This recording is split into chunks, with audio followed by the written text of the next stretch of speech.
আসসালামু আলাইকুম। তো আজকে হচ্ছে মার্চ মাসের 7 তারিখ, বুঝছেন? আচ্ছা ঠিক আছে। তো এটা সবাই জানে যে আজকে মার্চ মাসের 7 তারিখ। অবশ্যই। তো এটা আমি যাদের উদ্দেশ্যে বলতেছি সেটা হচ্ছে এইচএসসি পরীক্ষার্থীদের জন্য। তো আমি ওদের উদ্দেশ্যে বলতে চাই যে যারা এখন পর্যন্ত ফর্ম ফিল আপ করো নাই আর কি, তাদের উদ্দেশ্যে বলতে চাই যে ভাইয়া বা বোনরা, সামনে ঈদ, তো ঈদের মার্কেটের কথা চিন্তা না করে তাড়াতাড়ি আজকে ফর্ম ফিল আপটা করে নেন, বুঝছেন? আমি জানি যে গত অন্য ঈদে অনেক মার্কেট টার্গেট করছেন, তো এই ঈদেও করার অনেক আশা আকাঙ্ক্ষা আছে। আচ্ছা তো এই ঈদে মার্কেট করার আশা চিন্তা ভাবনা আর কি বাদ দেন, দিয়ে ফর্ম ফিল আপটা করে নেন। আর আমি জানি যে এই ঈদে ছেলেরা একটা জাঙ্গিয়া পর্যন্ত কিনতে পারবে না, বুঝছেন?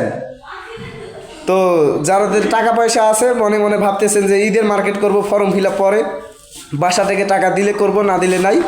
তো বাসা থেকে পরে টাকা নিয়েন, সমস্যা নাই, কিন্তু আজকের মধ্যে ফর্ম ফিল আপটা করে নেন, বুঝছেন?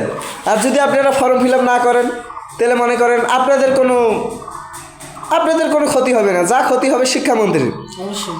কারণ অযথা হেলিকপ্টারের চইরা যদি নকল ধরতে না পারে তাহলে সমস্ত কিছু বৃথায় চলে যাবে, বুঝেন নাই? তো কথাটা একটু ভাবেন। হ্যাঁ, এই যে আমার বন্ধু বলছে কথাটা একটু ভাবেন।